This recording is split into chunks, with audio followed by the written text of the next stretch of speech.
Voilà, je vous présente aujourd'hui le Mavic Mini, c'est notre dernier Mavic, le nouveau membre de la famille, qui est le plus petit en fait, puisqu'il fait seulement 249 grammes, il est ultra compact, ultra léger, mais il a quand même une batterie de 30 minutes. 30 minutes et une caméra puissante de 2,7K, ça permet vraiment à chacun et à chacune aujourd'hui de se mettre au drone et de pouvoir voler pour moins de 400 €, puisque le drone coûte 400 €, 399 exactement, à partir d'aujourd'hui le 11 novembre en France, disponible dans les boutiques. En fait, on a lancé la gamme Mavic il y a 3 ans et on s'est aperçu que c'était la gamme chez DJI qui avait le plus de traction après le Phantom. Les gens ont voulu avoir des drones qui étaient compacts, qu'on pouvait plier et qui étaient bien sûr, qui poussaient quand même la technologie au plus haut, notamment avec des caméras et aussi avec des détecteurs d'obstacles, etc., etc. Aujourd'hui, on s'aperçoit qu'il y a un besoin d'avoir un drone toujours plus compact, sans compromis sur l'utilisation et la batterie et une caméra performante, et c'est pour ça qu'on est venu avec le Mavic Mini qui fait moins de 250 grammes. Le Mavic 2 Pro est toujours ici, bien sûr au salon de la photo à Paris, c'est très important d'avoir des caméras ultra performantes. Vous voyez que c'est une caméra Hasselblad, un capteur 1 pouce et 20 millions de pixels, bien sûr une caméra 4K et des détecteurs d'obstacles omnidirectionnels qui permettent de voler dans le plus grand des conforts. Le Mavic 2 Pro qui coûte 1 500 € avec un prix spécial aujourd'hui au salon de la photo.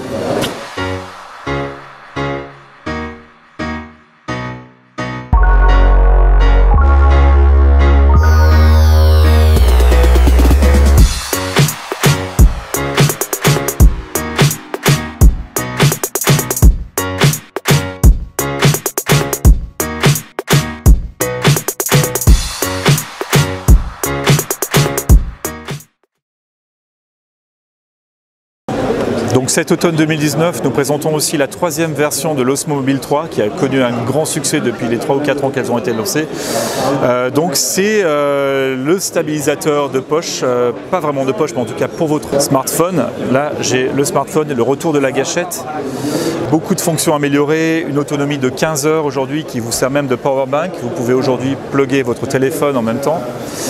Et puis la reconnaissance gestuelle, notamment pour l'Active Track. Donc je peux faire le signe V pour vidéo et l'Osmo Mobile saura qu'on veut qu'il y ait une forme de tracking qui soit faite. Voilà, ça vous permet en fait, avec un trépied par exemple, de ne plus avoir recours à un caméraman puisque vous pouvez poser votre Osmo Mobile ici et partir un peu plus loin avec le tracking qui se fera effet et vous suivra. Donc vous serez toujours en focus grâce à l'Osmo Mobile 3. Le prix a aussi diminué puisqu'il est aujourd'hui de 109 €, donc ça fait un cadeau idéal pour les fêtes de Noël et un accessoire essentiel pour les smartphones de dernière génération. Alors parmi les améliorations notoires sur cette Osmo Mobile 3, par rapport à la version précédente qui est donc le numéro 2, vous aurez bien sûr l'ergonomie qui a été vraiment améliorée, le retour de la gâchette qui manquait un petit peu aux utilisateurs qui avaient déjà commencé avec le Osmo Mobile 1, et puis des facilités comme par exemple passer du mode portrait au mode paysage à l'aide du double clic, ainsi que la reconnaissance faciale avec l'Active Track qui peut être aussi activé avec des modes gestuels comme le V qui permet de dire vidéo. Et l'Osmo comprendra avec le software de l'Osmo et de votre smartphone. Une autonomie aussi qui a été grandement améliorée puisqu'on atteint aujourd'hui 15 heures d'autonomie qui peut en plus de servir de powerbank. Enfin, beaucoup de gens avaient du mal à équilibrer leur smartphone sur les Osmo. Aujourd'hui, plus besoin de faire ça puisque vous voyez, il n'y a même plus de vis ici. Il suffit de clipser son smartphone et on peut partir faire des plans de stabilisation incroyables et dignes des professionnels. Enfin, une des particularités de l'Osmo Mobile 3 est qu'elle est pliable. Donc vous pouvez maintenant aujourd'hui la transporter avec vous dans une petite sacoche de façon beaucoup plus compacte que les versions précédentes. L'Osmo Mobile 3 est disponible pour 109 € ou 129 € avec le trépied qui est très pratique puisque vous pouvez en fait le greffer facilement et l'utiliser pour tous les plans qui seront nécessaires sans avoir un caméraman à proximité.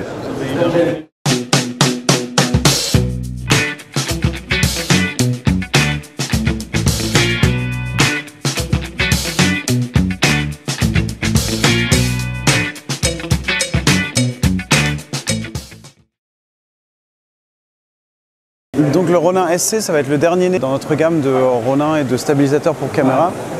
Donc si vous connaissez déjà le Ronin S, son grand frère, en fait, celui-ci, il est vraiment pensé pour les hybrides. C'est-à-dire que là, on va être sur une catégorie qui va justement rester jusqu'à 2 kg maximum. Donc on est vraiment pensé pour les mirrorless du type A7, certains Fuji, certains Canon, etc. C'est virtuellement exactement le même que son grand frère, le Ronin S. C'est-à-dire, on a les mêmes fonctionnalités, on a la même qualité de fabrication, on a le même form factor et en fait, là, la seule différence, ça va vraiment être qu'on a une charge utile maximum de 2 kg. Sur le Ronin S, on va être à 3,6 kg. Le truc, c'est que voilà, quand on a une petite configuration, on n'a pas forcément besoin d'avoir un gros bras ou d'avoir quelque chose de lourd, on cherche quelque chose d'un peu plus compact. Et c'est vraiment l'idée qu'on a derrière le Ronin SC, quoi. Les nouveautés qu'on a apportées avec, on a un peu appris de l'utilisation que les gens font du Ronin S. Et on a vu qu'on avait certaines choses comme par exemple, entre les shots, ça peut être un peu embêtant d'avoir la caméra qui se balade un peu librement. Donc là, ce qu'on va avoir fait, on a apporté des petits blocages pour les axes. Donc en plus de nous aider à la calibration, ça veut dire qu'entre les shots, on peut juste bloquer la caméra, passer au prochain endroit et la caméra ne va pas se balader dans tous les sens. Après, toutes les fonctions qu'on connaît et qu'on aimait du Ronin S ont été portées ici. On a toute une liste de caméras qui sont compatibles, donc du style les Sony de la série Alpha 7, on va avoir les OS R, etc., etc. Donc toute la liste est disponible sur notre site. Et on a apporté quelques nouveautés comme Active Track Pro. Donc c'est la fonction qu'on connaît déjà de l'Osmo Mobile, qu'on connaît de l'Osmo Pocket et qu'on a dans nos drones qui va en fait permettre de mettre un petit téléphone sur le dessus de l'appareil photo et on va pouvoir traquer des objets, des personnes, donc agir en fait comme les yeux du Ronin SC et ça va lui permettre en fait de faire son tracking automatique. On a aussi apporté une nouvelle fonction qui s'appelle Force Mobile. Donc en fait c'est une fonction qu'on a déjà sur notre Ronin 2 avec le boîtier externe qui s'appelait le Force Pro. Et en fait, ça va nous permettre de le commander à distance. Donc c'est-à-dire que là, hop, je vais me connecter à mon Ronin.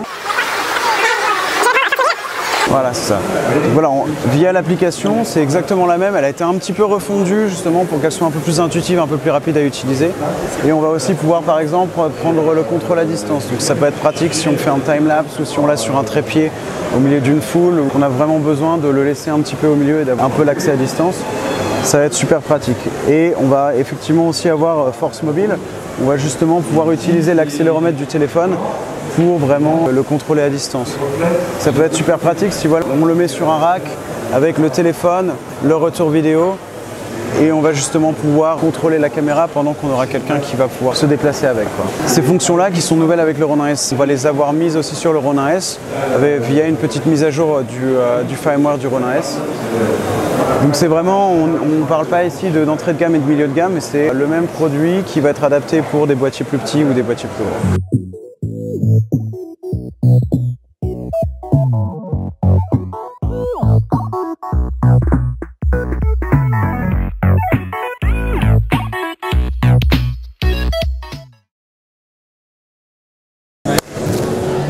Bonjour. Salut. Donc on est au salon de la photo 2019. Apparemment tu as eu le temps de faire tout le salon. Qu'est-ce que tu as aimé sur ce salon? Alors moi d'abord la moquette. Je trouve que par rapport à l'année dernière, la moquette a vraiment changé et on est sur quelque chose d'un bleu un petit peu plus nuit qui fait que je trouvais que le gris de l'année dernière était un peu triste.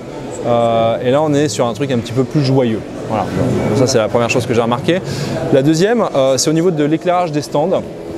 On est plus sur de la LED et du coup ça chauffe moins et il fait meilleur.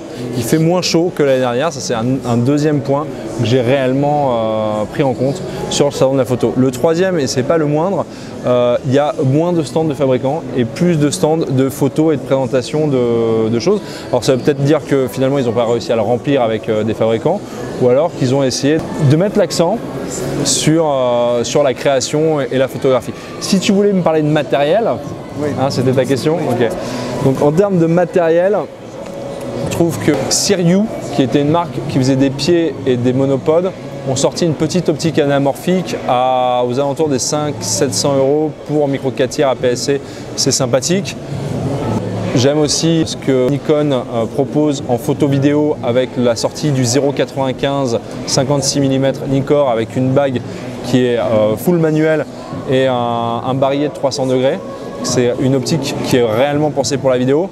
Il y a évidemment Sigma qui fait beaucoup de bruit autour de son Sigma FP, mais c'est pas ce que j'ai retenu du stand Sigma, c'est plutôt sa nouvelle gamme d'optique, encore une fois ciné, parce que c'est mon métier le cinéma hein, et la vidéo, qui sort une gamme d'optique ciné classique avec un flair qui est très proche de ce qu'on pouvait retrouver il y a 10-15 ans, des espèces de flair très prononcés sur les images. Je trouve ça vraiment très beau ce qu'ils ont fait. Au-delà de ça, j'aime beaucoup ce qu'a fait Canon, Nikon ou les présentations de Fuji et d'Olympus. Ils ont des stands qui sont beaucoup plus ouverts qu'avant, avec beaucoup plus de boîtiers et qui permettent aux gens d'essayer de plus en plus. Et je trouve que le salon, en ces termes, apprend à être plus proche de son audience. Donc, quelle nouveauté intéressante tu as remarqué? Alors d'abord la moquette, parce que je trouve qu'ils l'ont changé par rapport à l'année dernière. Il y avait d'abord une moquette grise et maintenant elle est... Tu veux que je la repasse entièrement? Non mais c'est ce que je te disais, comme je te disais, il y a le Siryu, il y a tout ça. Le salon de la photo, c'est pas là où on annonce les nouveautés, hein. Il y a l'IBC, il y a le NAB, il y a des salons internationaux qui sont beaucoup plus gros. Il y a Photokina une fois tous les 2 ans et c'est là que les nouveautés sont annoncées. Là, le salon de la photo, pour moi, c'est vraiment une manière de mettre des produits dans les mains des utilisateurs pendant une journée. Et je trouve que c'est aussi le jeu des fabricants lorsqu'ils font des stands vachement plus dynamiques qui leur permettent de tester les capacités du boîtier sur des usages. On avait un peu de macro, un peu de danse, un peu de photo rythmée. C'est vers ça qu'il faut tendre au salon de la photo. C'est pas un salon où on va présenter des nouveautés, c'est des salons où on va permettre à tout le monde de tester du matos. Qu'est-ce que tu as préféré à part la moquette?